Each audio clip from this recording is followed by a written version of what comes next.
اللہ کے نبی لکڑی کے تنے پر کھڑے ہو کے خطبہ دے رہے ہیں، عورت دیکھتی ہے، کہتی ہے اللہ کے نبی ہم سے دیکھا نہیں جاتا ہے، میرا بیٹا بڑھئی کا کام کرتا ہے، میں ممبر لا کر کے تیار کر کے آپ کو دے دوں گی۔ اگلا جمعہ آیا، خطبہ جمعہ کے لیے اللہ کے نبی مسجد میں آئے، دیکھا ممبر آگے رکھا ہوا ہے اور کھجور کا تنا کونے میں پڑا ہوا ہے۔ اللہ کے پیارے نبی ممبر کے اوپر چڑھے، خطبہ دینے لگے۔ حدیث کے الفاظ ہے، بخاری کی روایت ہے، فصاحت النخلا، کھجور کے تنے سے رونے کی آواز آنے لگی، کھجور کے تنے سے رونے کی آواز آنے لگی۔ اللہ کے نبی ممبر سے اترے اور اس کھجور کے تنے کو اپنے سینے سے لگایا۔ جب آپ نے سینے سے لگایا تو رونے کی آواز آنی بند ہو گئی اور سسکنے کی آواز آنے لگی۔ اللہ کے نبی نے فرمایا اگر میں اس کو سینے سے نہ لگاتا تو قیامت تک یہ روتا رہتا، اور اس کے بعد آپ نے فرمایا انہا کانت تبکی علی ما کانت تسمع من الذکر، چونکہ اس منبر پر کھڑے ہو کر کے میں اللہ کا ذکر کرتا تھا، میں قرآن بیان کرتا تھا، میں حدیث بیان کرتا تھا، اس لیے یہ لکڑی کا تنا رو رہا ہے۔ میرے پیارے ساتھیوں، میرے نبی اس لکڑی کے تنے کے لیے رحمت بن کر کے آئے تھے۔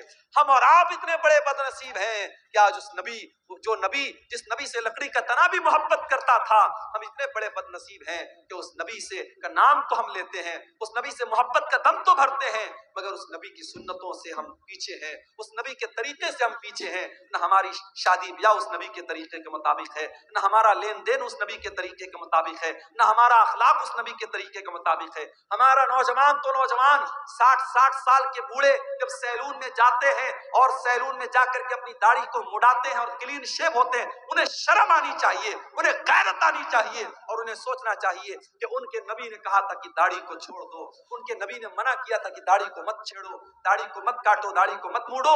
جس نبی نے داڑھی کو چھوڑنے کا حکم دیا تھا، آج اس نبی کے امتی سیلون میں جا کر کے داڑھی صاف کروا رہے ہیں۔ جس نبی نے ساری زندگی پاک دامنی کی زندگی گزاری تھی، جو نبی اتنے حیادار تھے کہ اللہ کے نبی کے بارے میں صحابہ کہتے ہیں کہ کماری لڑکی سے بھی زیادہ آپ شرمیلے تھے، آج اس نبی کے ماننے والے اور اس نبی کا کلمہ پڑھنے والے بے شرم ہوتے چلے جا رہے ہیں، بے غیرت ہوتے چلے جا رہے ہیں۔ اس قوم کی لڑکیوں کو دیکھ لو، اس قوم کے لڑکوں کو دیکھ لو، آج بے حیا ہوتے چلے جا رہے ہیں۔ میرے پیارے ساتھیوں، اس لکڑی کے تنے کو بھی اپنے نبی سے محبت تھی، اگر ہمیں محبت ہوتی تو ہم بھی اس نبی کے طریقے پر چلتے۔ اور آگے بڑھیے، وہ نبی ہم سے بہت محبت کرتے تھے، وہ نبی ہمیں بہت چاہتے تھے۔ اللہ نے قرآن میں فرمایا لقد جاءکم رسول من انفسکم عزیز علیہ ما عنتم حریص علیکم بالمؤمنین رؤوف الرحیم۔ اے مسلمانوں، ہم نے تم کو وہ رسول دیا ہے جو جان سے زیادہ تم سے محبت کرتے ہیں، جو تمہیں فائدہ پہنچانے کی پوری کوشش کرتے ہیں، جو تمہیں تکلیف سے بچانا چاہتے ہیں۔ اللہ کے نبی کی سیرت میں آپ یہ واقعات دیکھیں، مسواک سے آپ کتنی محبت کرتے تھے۔ انتقال کے پہلے بھی آپ نے حضرت عائشہ کے بھائی عبد الرحمن کے ہاتھ میں مسواک دیکھی، حضرت عائشہ کو اشارہ کیا، حضرت عائشہ نے اپنے بھائی سے مسواک کو لیا، اپنے دانتوں سے نرم کیا۔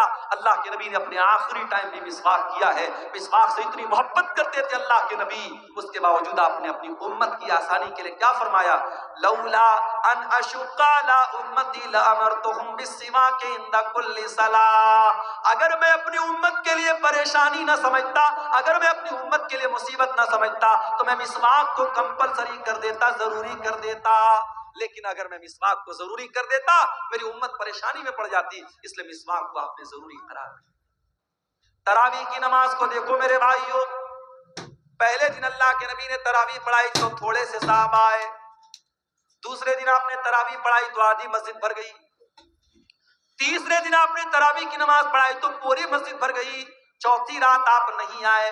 جب فجر کی نماز میں آپ آئے، آپ نے فرمایا میں جان بوجھ کر کے نہیں آیا، اے میرے صحابہ اس نماز کو لے کر کے تمہارا جذبہ میں نے دیکھا، تمہارا شوق میں نے دیکھا، خشیت ان تفرض علیکم، میں ڈر گیا کہ کہیں تراویح کی نماز تمہارے لیے فرض نہ ہو جائے۔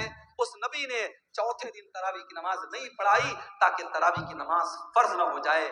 میرے بھائیوں، وہ نبی ہم سے اتنی محبت کرتے، ہماری آسانی چاہتے تھے۔ وہ نبی معراج کے سفر میں آپ گئے، 50 ٹائم کی نماز آپ کو، آپ واپس آئے، موسیٰ علیہ السلام سے ملاقات ہوئی، موسیٰ علیہ السلام نے کہا کہ اے محمد صلی اللہ علیہ وسلم کتنا آپ کو کیا حکم ملا اللہ تعالیٰ کی طرف سے؟ کہا کہ 50 ٹائم کی نماز۔ کہا کہ آپ کی امت نہیں پڑھ پائے گی. میں نے بنی اسرائیل کو آزمایا ہے, میں نے تجربہ کیا ہے, بنی اسرائیل کو میں نے بہت آزمایا ہے, آپ کی امت 50 ٹائم کی نماز نہیں پڑھ پائے گی, آپ جائیے اپنے رب سے کم کروائیے. اگر اللہ کے رسول کو خود پڑھنا ہوتا 50 پڑھنے میں آپ کو کوئی دقت نہیں تھی, اپنی امت کی آسانی کے لیے آپ گئے اور 50 میں 10 کم کروا کے 40 لے کے آئے. حضرت موسیٰ نے کہا 40 بھی نہیں پڑھ پائے گی, واپس جائیے. آپ پھر گئے, 40 میں سے 10 اور کم کروا کے لائے, 30 ہو گئی, 30 سے 20 ہو گئی, 20 سے 10 ہو گئی, 10 سے 5 ہو گئی. 5 ٹائم کی نماز بھی جب اللہ کے نبی لے کر کے آئے, حضرت موسیٰ نے کہا اے محمد صلی اللہ علیہ وسلم, آپ کی امت 5 ٹائم کی نماز بھی نہیں پڑھ پائے. اور واقعی میں 5 ٹائم کی نماز بھی آج ہم نہیں پڑھ پا رہے. بڑے کاروباری ہیں ہم, بڑے بزنس مین ہیں, دکان پر بیٹھے ہوئے ہیں, حی علی الصلاۃ کی آواز آ رہی ہے مگر ہمیں نماز پڑھنے کی فرصت نہیں. رات کو 2-2 بجے تک ہمارے نوجوان موبائل پہ لگے ہوئے ہیں, اور فجر کے ٹائم 5-5:30 بجے جب فجر کی اذان ہو رہی ہے اور مؤذن کہہ رہا ہے الصلاۃ خیر من النوم, نماز نیند سے بہتر ہے. 2 بجے تک 3 بجے تک رات میں جاگنے والا مسلمان فجر کی نماز میں سویا ہوا ہے. میرے پیارے بھائیوں, موسیٰ علیہ السلام کو کتنا بہترین تجربہ تھا اپنی قوم کا. انہوں نے کہا آپ کی امت 5 ٹائم کی نماز بھی نہیں پڑھ پائے. معاف کرنا میرے بھائیوں, آپ کا بزنس اور آپ کا کاروبار نماز سے بڑا نہیں ہے. آپ کاروبار بھی کیجئے, آپ بزنس بھی کیجئے, لیکن نماز اپنے ٹائم پر پڑھیے. اللہ قرآن میں کہتا ہے رجال لا تلہیہم تجارت ولا بیع عن ذکر اللہ واقام الصلاۃ. میرے نیک بندے وہ ہیں, میرے مومن بندے وہ ہیں, ان کا کاروبار, ان کا بزنس, ان کی تجارت ان کو نماز سے غافل نہیں کرتا ہے. وہ کاروبار بھی کرتے ہیں, وہ بزنس بھی کرتے ہیں, اور نماز کا ٹائم ہوتا ہے تو نماز پڑھتے ہیں. یخافون یوما تتقلب فیہ القلوب والابصار, وہ قیامت کے دن سے ڈرتے ہیں, وہ اللہ کے عذاب سے ڈرتے ہیں, وہ پابندی سے نماز پڑھتے ہیں. نماز کے سلسلے میں آپ کوئی ڈھیلائی مت کیجیے میرے بھائی. سعودی عرب کا ایک واقعہ ایک عالم نے لکھا وہاں کے کہ ایک مرتبہ میں فلائٹ میں سفر کر رہا تھا اور میرے ساتھ ایک فوج کا ریٹائر کرنل تھا جو پہلے فوج میں کام کرتا تھا, میرے ساتھ وہ بیٹھا. کہتے میں نے فلائٹ میں سفر کیا, فلائٹ سے ہم لوگ اترے, ایئرپورٹ پر کافی دیر تک ہم بیٹھے تھے, دوسری فلائٹ کا انتظار کر رہے تھے. میں نے ایک بات نوٹس کی کہ تھوڑی دیر پر وہ انسان کسی کو فون کرتا ہے اور کہتا ہے کہ بیٹا آپ نے نماز پڑھ لیا. بار بار ظہر کا ٹائم آیا, بیٹے سے پوچھ رہا ہے نماز پڑھ لیا. عصر کا ٹائم آیا, بیٹا پوچھ رہا ہے نماز پڑھ لیا. میں نے پوچھا یہ کس سے آپ بار بار پوچھ رہے ہیں؟ فوج کا ریٹائر کرنل تھا سعودی عرب کا. اس نے اس مولانا کو جواب دیا کہ ہاں یہ میں اپنے بیٹے کو کال کرتا ہوں, اور میں ہر نماز کے ٹائم میرا معمول ہے اپنے بیٹے کو کال کر کے پوچھتا ہوں کہ تو نے نماز پڑھی کہ نہیں پڑھی. تربیت اس کو کہتے ہیں میرے بھائی. اپنے بچوں کو اچھا کھلا دینا, اچھا پہنا دینا, اچھے اسکول میں ایڈمیشن کرا دینا, ان کے گھر بنا دینا, ان کے لیے LIC لے لینا, ان کے لیے بینک بیلنس بنا دینا. معاف کرنا, تربیت یہی نہیں ہے. تربیت یہ بھی ہے کہ آپ اپنے بچوں کی آخرت کی فکر کریں, اپنے بچوں کی نماز کی فکر کریں. اسی لیے اللہ قرآن میں کہتا ہے وَأْمُرْ أَهْلَكَ بِالصَّلَاةِ وَاسْتَبِرْ عَلَيْهَا, خود بھی نماز کی پابندی کرو اور اپنے بچوں کو نماز کا پابند بناؤ. اللہ کے نبی فرماتے ہیں مُرُوا أَوْلَادَكُمْ بِالصَّلَاةِ وَهُمْ أَبْنَاءُ 7 سنین, جب تمہارے بچے 7 سال کے ہو جائیں ان کو نماز کا حکم دو. وَاضْرِبُوهُمْ عَلَيْهَا, اور جب 10 سال کے ہو جائیں اور نماز نہ پڑھے تو ان کی پٹائی کرو. اچھا 7 سال کے بچے کو پیٹنے کا حکم نہیں دیا اللہ کے. ہمارے ہاں 6 سال کے بچے اسکول جاتے ہیں, سردی کے موسم میں 5 بجے اسکول کی وین آتی ہے, ماں زبردستی, بچہ آنکھ مل رہا ہے, اس کی نیند ابھی لگ رہی ہے, ماں تیار کرتی ہے, ڈریس پہناتی ہے, اسکول کا بیگ دیتی ہے, زبردستی اس کو وین میں بٹھاتی ہے. میرے بھائیوں یہ سسٹم صحیح نہیں ہے. 7 سال تک تو چائنا میں اور جاپان میں آپ دیکھ لیں, 7 سال تک کے بچوں کو تو ایسے ہی کھیل میں پڑھایا جاتا ہے, بچوں کو مارا نہیں جاتا, بچوں کو پیٹا نہیں جاتا. یہ سبق دیا تھا جناب محمد رسول اللہ صلی اللہ علیہ وسلم نے. 7 سال کا بچہ ہے, پیار سے سمجھاؤ, محبت سے سمجھاؤ. ہاں 10 سال کا ہو گیا, اب اس کے بستر الگ کر دو. 10 سال کا لڑکا ہو گیا, 10 سال کی لڑکی ہو گئی, ایک بستر پہ مت سلاؤ. 2 لڑکے ہیں ایک بستر پہ مت سلاؤ, بستر الگ کر دو, چادر الگ کر دو, کمبل الگ کر دو. ہمیں بڑی حیرت ہو رہی ہے صاحب, 10 سال کا لڑکا ہو گیا تو کیا ہو گیا, ہم بستر کیوں الگ کرتے ہیں؟ اسلام وہاں سے شروع ہوتا ہے جہاں سے آپ کے سوچنے کی سرحدیں ختم ہو جاتی ہیں. اسلام وہاں سے شروع ہوتا ہے. 10 سال کا لڑکا جو ہوتا ہے سمجھدار ہونے لگتا ہے, اس کے اندر فزیکل چینجز آنے لگتے ہیں. 10 سال کی لڑکی اب دھیرے دھیرے بالغ ہو رہی ہے.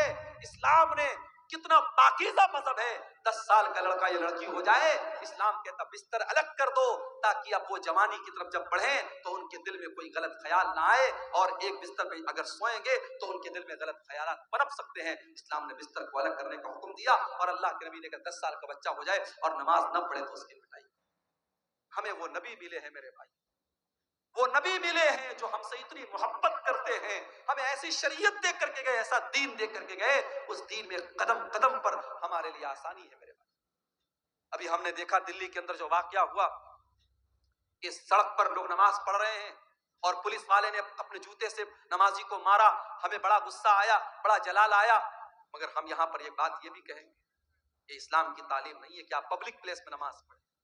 اگر آپ کی نمازی زیادہ ہو رہے ہیں, جمعہ میں 2 جماعت آپ کر لیں, عید میں 2 جماعت کر لیں, سڑک پہ آپ نماز نہ پڑھیں. ہم اپنے مسلمان بھائیوں کو یہ سمجھائیں گے کہ آپ کا سڑک پر نماز پڑھنا صحیح نہیں ہے, لیکن ہم ساتھ میں اپنے سرکار سے, حکومت سے یہ بھی کہیں گے کہ یہ بھارت میں قانون ایک ہونا چاہیے, 2 طریقے کا قانون نہیں ہونا چاہیے. کسی مذہب کے تہوار تو کھلے عام سڑکوں پر منائے جائیں اور تہوار منانے والوں پر پھولوں کی بارش کی جائے, اور دوسرے مذہب کا مسلمان اگر ہفتہ میں جمعہ کی ایک نماز پڑھ لے تو آپ کا پولیس والا اسے جوتوں سے مار رہا ہے. یہ 2 طریقے کے قانون نہیں چلیں گے. اور اگر مان لو حالات کبھی دنیا میں ایسے آ جائیں, ساری مسجدیں ختم ہو جائیں اور سارے جتنی اللہ کی مسجدیں ہیں ساری مسجدوں کو لوگ ڈھا دیں, گرا دیں, تب بھی معاف کرنا نماز بند ہونے والی نہیں. اس لیے کہ اللہ کے نبی فرماتے ہیں 6 چیزیں اللہ تعالیٰ نے مجھ کو ایسی دی ہے جو کسی اور نبی کو نہیں دی گئی. اوتیتو ستن لم یوتہن احد قبلی, 6 چیزیں اللہ تعالیٰ نے اسپیشل مجھ کو دی جو کسی اور نبی کو نہیں دی. نمبر 1, اوتیتو جوامع الکلم, اللہ تعالیٰ نے مجھ کو جوامع الکلم دیا ہے. اللہ کے نبی کی زبان سے چھوٹے چھوٹے جملے نکلا کرتے تھے لیکن معنی بہت بڑا بڑا ہوتا تھا. چھوٹی چھوٹی باتیں, جیسے مثال کے طور پہ اللہ کے نبی نے فرمایا انما الاعمال بالنیات, عمل کا دار و مدار نیت پر. چھوٹی سی حدیث ہے لیکن اس کے معنی اور مطلب بہت بڑا بڑا ہے. دوسری چیز وَنُصِرْتُ بِالرُّعْبِ مَسِيرَةَ شَهْرٍ, اور میرے دشمن کے دل پر میرا رعب و دبدبا ڈال دیا گیا ہے. میرا دشمن 1 مہینے کی دوری پر بھی اگر مجھ سے ہو, اس کے دل میں میرا رعب و دبدبا ڈال دیا گیا ہے. تیسری چیز وَجُعِلَتْ لِيَ الْأَرْضُ مَسْجِدًا وَطَهُورًا, اور ساری کی ساری زمین میرے لیے مسجد بنا دی گئی ہے. مسلمان نماز پڑھنے کے لیے مسجد کا محتاج نہیں ہے. کہیں پر بھی جنگل میں چلا جائے, پہاڑ پہ چلا جائے, دنیا کے کسی بھی کونے میں چلا جائے, نماز کا ٹائم ہو گیا, نماز وہ کہیں پر بھی پڑھ سکتا ہے. پاک صاف جگہ ہونی چاہیے. اگر پانی نہیں مل رہا ہے اس کے لیے ساری زمین پاک بنائی گئی, وہ کہیں پر بھی زمین پر ہاتھ مار کر کے تیمم کر سکتا ہے. ساری زمین اس کے لیے پاک بنائی گئی, ساری زمین اس کے لیے مسجد بنائی گئی. یہ ہمارے اسلام کی خاصیت ہے. ہمارا دین بڑا آسان دین ہے. جاڑے کا موسم ہے, ہم نے موزہ پہنا ہے, سفر میں ہم نکلے ہوئے ہیں, موزہ نہیں اتار رہے ہیں. اسلام کہتا کوئی مسئلہ نہیں, تمہیں پیر دھونے کی ضرورت نہیں. وضو کر کے اگر آپ نے موزہ پہنا ہے اور سفر کی حالت میں آپ ہیں تو 3 دن تک آپ اسی موزے کو پہنے رہیے اور اس پر مسح کر لیجئے, پیر کو دھونے کی ضرورت نہیں ہے. ہاں اگر اپنے گھر میں ہے تو 24 گھنٹے تک آپ مسح کر سکتے ہیں. 24 گھنٹے کے بعد آپ موزہ اتار لیجئے, پیر دھو کے پھر سے موزہ پہن لیجئے, وضو کر کے پھر سے پہن لیجئے. آسانیاں ہیں ہمارے دین.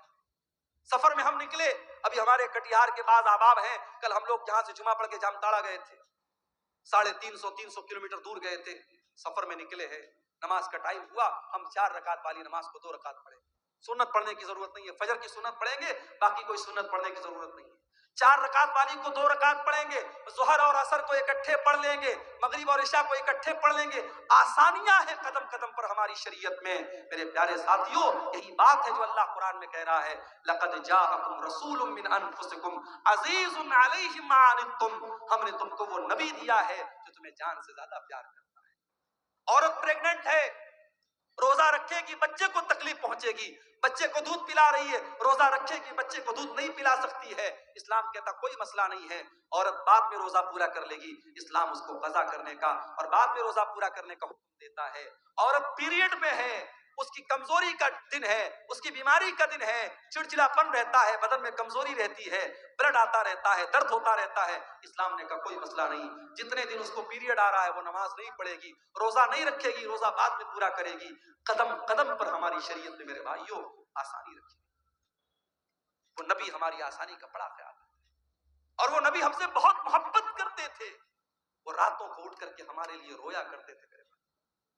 میرے نبی رات کو اٹھ کر کے دعا کیا کرتے تھے، اے اللہ میری امت کا کیا ہوگا، اور اللہ تعالیٰ اپنے نبی کو تسلی دیتا تھا کہ آپ اپنی امت کے لیے پریشان مت ہوئیے، ہم آپ کی امت کے بارے میں آپ کو خوش کرتے ہیں۔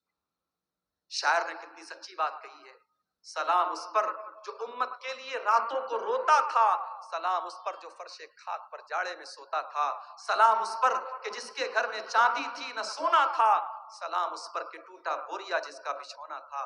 میرے پیارے بھائیوں، اس نبی سے ہمیں واقعی میں سچی محبت کرنی چاہیے، اس نبی سے واقعی میں سچی محبت کرنی چاہیے، اور وہ نبی صرف دنیا میں ہمارے کام نہیں آ رہے ہیں بلکہ آخرت میں بھی ہمارے کام آئیں گے۔ اللہ کے نبی فرماتے ہیں انا سید ولد آدم یوم القیامہ، قیامت کے دن سارے آدم کی اولاد کا سردار میں رہوں گا، واول من ينشق عنه القبر، اور قیامت کے دن سب سے پہلے میری قبر پھٹے گی، واول الشافعین، اور قیامت کے دن جب سارے نبی اپنا پلہ جھاڑ لیں گے اور کہہ دیں گے میں آج کسی کی سفارش نہیں کر سکتا، تو سب سے پہلے میں سفارش کروں گا اور سب سے پہلے میری سفارش قبول کی جائے گی۔ وہ نبی قیامت کے دن بھی ہمارے کام ہے۔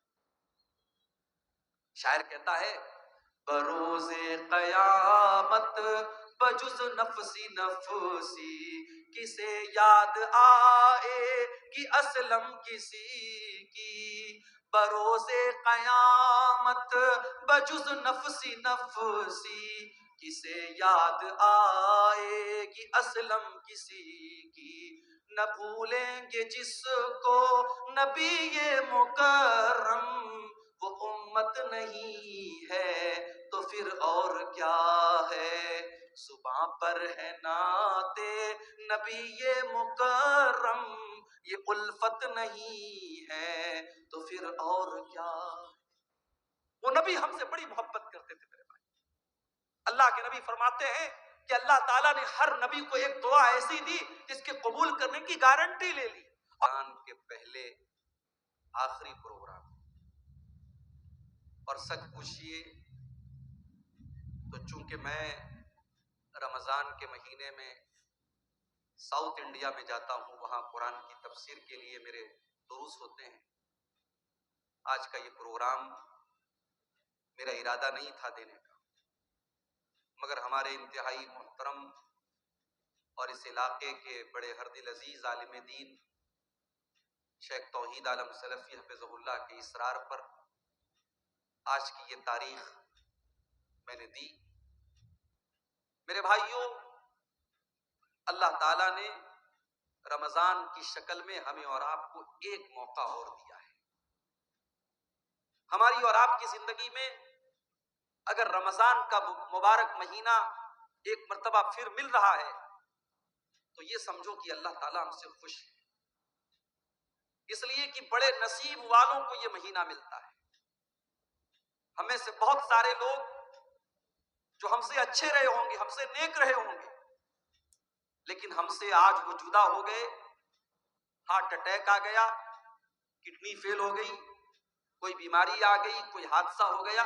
اللہ کو پیارے، ہمیں اور آپ کو اللہ تعالیٰ نے زندگی عطا کی ہے، اور ہماری زندگی میں ایک رمضان اور آ رہا ہے، اور اب یہ رمضان آنے کے بعد 29 دن یا 30 دن کا یہ مہینہ آئے اور چلا جائے اور ہمارے اوپر کوئی فرق نہ پڑے تو میرے بھائیوں ہم سے بڑا بد نصیب کوئی نہیں، اس لیے کہ اللہ کے نبی نے 3 لوگوں کا نام لے کر کے بد دعا کی، اور آپ نے بد دعا کی ہے اور حضرت جبریل علیہ السلام نے آمین کہی۔ نبیوں کا سردار بد دعا کرے جمعہ کے دن منبر پہ چڑھ کر اور فرشتوں کا سردار آمین کہے تو کیا اس بد دعا کے قبول ہونے میں ذرا کوئی شک ہو سکتا ہے میرے بھائی؟ اللہ کے نبی منبر کی سیڑھیوں پر چڑھتے ہیں، پہلی سیڑھی پر آپ نے قدم رکھا، فرمایا رغم انف رجل ذکرت عنده فلم يصلی علیہ، اس انسان کا ستیاناش ہو جائے، وہ برباد ہو جائے، اس کی ناک مٹی میں مل جائے، جس کے سامنے اس کے نبی کا نام لیا جائے اور وہ اپنے نبی کے اوپر درود نہ پڑے، اتنا بڑا کنجوس ہو، اتنا بڑا بخیل ہو، اس انسان کے اوپر اللہ کے نبی نے لعنت کی۔ آپ نے بددعا کی، حضرت جبریل نے آمین کہا، پھر آپ نے منبر کی دوسری سیڑھی پر قدم رکھا اور آپ نے فرمایا رغم انف رجل ادرک رمضان ثم انسلخ قبل ان یغفر له۔ اس انسان کا بھی ستیاناش ہو جائے، وہ انسان بھی برباد ہو جائے جو رمضان کے جیسا قیمتی مہینہ پائے اور پھر مہینہ ختم ہو جائے اور اس کی بخشش نہ ہو سکے، اس کی مغفرت نہ ہو سکے، اللہ تعالیٰ کے یہاں اس کے گناہوں کی معافی نہ ہو سکے، اس ایک مہینے میں وہ توبہ نہ کر سکے، وہ اللہ سے اپنے گناہوں کی معافی نہ مانگ سکے، اس سے بڑا بد نصیب کوئی نہیں ہے۔ اور تیسرا آدمی وَرَجُلٌ أَدْرَكَ عِندَهُ الْكِبَرَ وَالِدَاهُ، جس کے ماں باپ اس کو بڑھاپے میں مل جائیں فَلَمْ يُدْخِلَاهُ الْجَنَّةَ، اور اسے جنت میں داخل نہ کر پائیں۔ ان تین لوگوں کے لیے اللہ کے نبی نے بددعا کی ہے اور جبریل امین نے آمین کہی ہے۔ میرے پیارے ساتھیوں، یہی پیغام آپ کو دینا چاہتا ہوں، بڑی قیمتی گھڑیاں آپ کو ملنے والی ہیں، اس کی قدر کیجئے گا، موبائل میں ضائع مت کیجئے گا، فیس بک میں برباد مت کیجئے گا، گیم کھیل کر کے برباد مت کیجئے گا، دن بھر سو کر کے برباد مت کیجئے گا، ایک ایک منٹ کو قیمتی سمجھیے گا۔ بہت بڑا مہمان آپ کے پاس آنے والا ہے، اللہ کا مہمان آنے والا ہے، اس کی قدر کیجئے۔ میرے بھائیوں، خطبہ مسنونہ کے بعد میں نے آپ کے سامنے قرآن کریم کی سورہ آل عمران کی ایک آیت پڑھی اور اس آیت میں اللہ تعالیٰ نے اپنی ایک بہت بڑی نعمت کا ذکر کیا ہے۔ یوں تو قرآن میں اللہ تعالیٰ نے بہت ساری نعمتوں کو بیان کیا ہے، مگر سورہ آل عمران کی اس آیت میں اللہ تعالیٰ نے جس نعمت کو بیان کیا ہے، اس نعمت کو بیان کر کے اللہ نے احسان بھی جتایا ہے کہ ہاں ہم نے یہ نعمت دے کر کے تم پر احسان کیا۔ اب سوال یہ پیدا ہوتا ہے وہ کون سی نعمت ہے؟ آئیے قرآن کھولتے ہیں، سورہ آل عمران کی آیت نمبر ہے 164۔ لَقَدْ مَنَّ اللَّهُ عَلَى الْمُؤْمِنِينَ إِذْ بَعَثَ فِيهِمْ رَسُولًا مِّنْ أَنفُسِهِمْ، اللہ تبارک و تعالیٰ نے مومنوں کے اوپر بہت بڑا احسان کیا۔ کیا احسان کیا؟ اذ بعث فیہم رسولا، اللہ نے ان کے بیچ میں ایک رسول بھیجا۔ کیسا رسول بھیجا؟ من انفسہم، جو انہی میں سے ہے۔ یہ کہنے کی کیا ضرورت تھی کہ انہی میں سے ہے؟ یہ کہہ کر کہ اللہ تعالیٰ یہ بتانا چاہتا ہے کہ اے میرے بندو، ہم نے جو رسول بھیجا، جو نبی بھیجا، وہ کوئی فرشتہ نہیں ہے، وہ کوئی نور کی مخلوق نہیں ہے، وہ بھی انسان ہے، اور جس طریقے سے تم ایک ماں باپ سے پیدا ہوئے، وہ بھی آمنہ کا اور عبداللہ کا بیٹا ہے۔ تم بیمار پڑتے ہو، میرا نبی بھی بیمار پڑتا ہے۔ تم تکلیف میں ہوتے ہو، میرے نبی کو بھی تکلیف ہوتی ہے۔ تمہیں غصہ آتا ہے، میرے نبی کو بھی غصہ آتا ہے۔ تم شادی کرتے ہو، میرے نبی نے بھی شادی کی ہے۔ تمہارے بیوی بچے، میرے نبی کے بھی بیوی بچے ہیں۔ رسولا من انفسہم، وہ نبی تمہارے ہی بیچ میں سے ہے۔ اس نبی کا کام کیا ہے؟ یتلو علیہم آیاتہ، وہ قرآن کی آیتوں کو پڑھ پڑھ کے تم کو سناتا ہے۔ وَيُزَكِّيهِمْ، اور وہ تم کو پاک کرتا ہے، تمہیں پوتر کرتا ہے، تمہیں گندگیوں سے نکالتا ہے، تمہیں برائیوں سے نکالتا ہے۔ کبھی موقع ملے میرے نوجوانوں، سیرت کی کوئی بھی کتاب آپ اٹھا کے دیکھ لو، نبی کے دور میں مکہ کے حالات کیا تھے؟ کون سی ایسی برائی تھی اس سماج میں جو نہیں ہوتی تھی؟ لوگ مردار کھایا کرتے تھے، لوگ سود کھایا کرتے تھے، لوگ زنا کیا کرتے تھے، لوگ قتل کیا کرتے تھے، لوگ بیٹیوں کو زندہ زمین میں گاڑ دیا کرتے تھے، حلال و حرام کی کوئی تمیز نہ تھی۔ باپ کے مرنے کے بعد اپنی سوتیلی ماں سے بیٹا شادی کر لیا کرتا تھا، عورتیں جانوروں کی طرح مارکیٹ میں بکا کرتی تھی۔ نکاح کرنے کا عجیب و غریب طریقہ ان کے سماج میں رائج تھا۔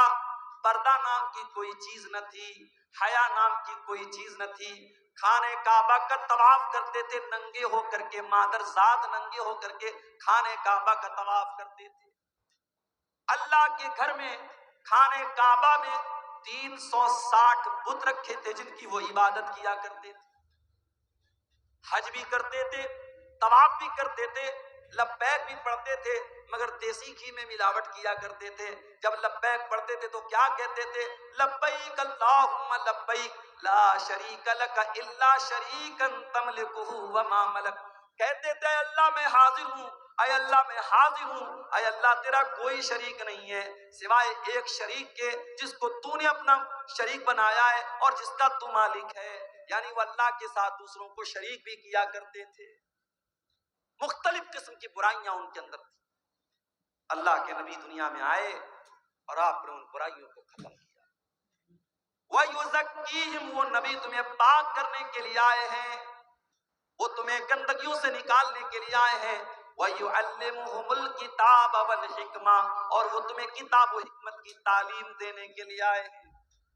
وہ نبی تمہارے لیے ٹیچر بن کر کے آئے ہیں، وہ نبی تمہارے لیے معلم بن کر کے آئے ہیں۔ افسوس کی بات ہے ہمارا نبی تو ٹیچر بن کر کے آیا، ہمارا نبی تو پڑھانے والا لکھانے والا بن کر کے آیا، ہمارا نبی تو کتاب و حکمت کی تعلیم لے کر کے آیا، اور اس نبی کے ماننے والے آج پورے بھارت میں سب سے زیادہ جاہل موجود ہیں۔ آج پورے بھارت میں لٹریسی میں اور تعلیم میں سب سے پیچھے اگر کوئی قوم ہے تو مسلمان قوم ہے۔ نہ ہم دین کے ہیں نہ دنیا کے۔ لوگ سمجھتے ہیں مسلمان کے بچے مدرسے میں پڑھتے، کہاں پڑھتے ہیں مدرسے میں؟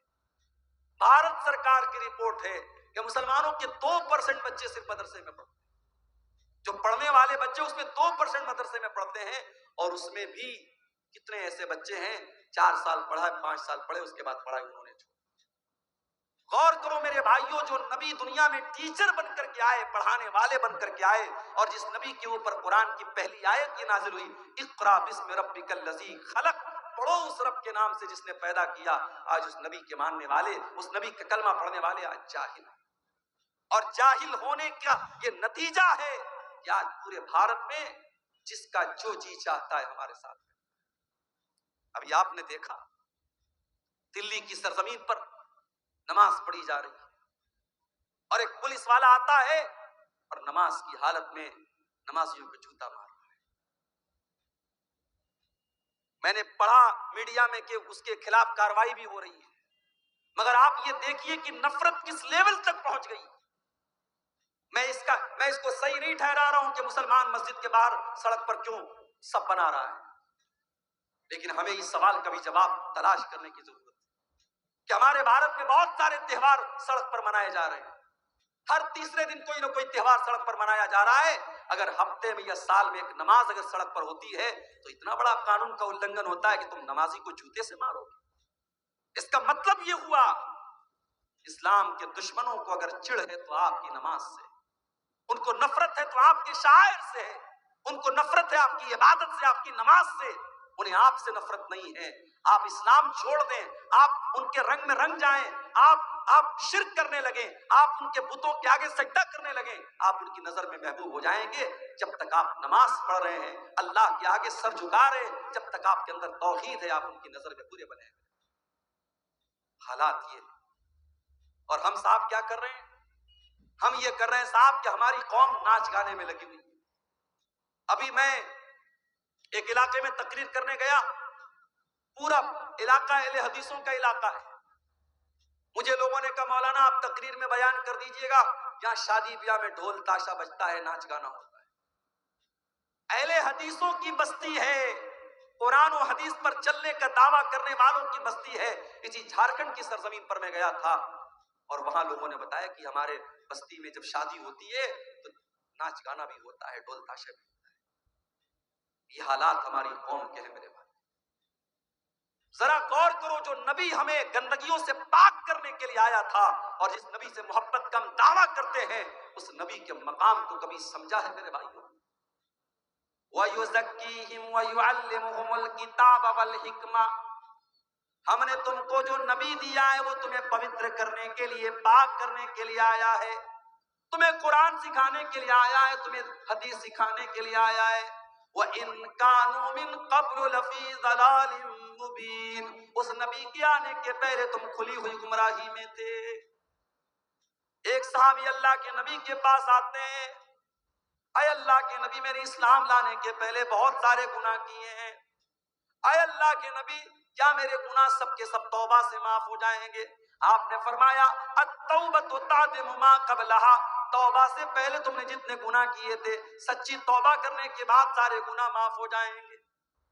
اے اللہ کے نبی میں نے اپنے ہاتھوں سے اپنی بیٹی کو زندہ زمین میں گاڑا تھا، میں نے اپنی بیٹی کو دفن کیا تھا، اپنی بیٹی کو، اپنی معصوم بچی کو اپنے ہاتھوں سے قتل کیا تھا، اس کو گڈھے میں ڈالا تھا، اس کو قبر میں زندہ ڈال دیا تھا، اے اللہ کے نبی کیا میرا یہ گناہ بھی اللہ تعالیٰ معاف کر دے گا؟ صحابی بیان کر رہے ہیں، آنکھوں سے آنسو بہ رہے ہیں، اپنی معصوم بچی کو یاد کر کے رو رہے ہیں، نبی اکرم کی آنکھوں میں بھی آنسو آ گئے۔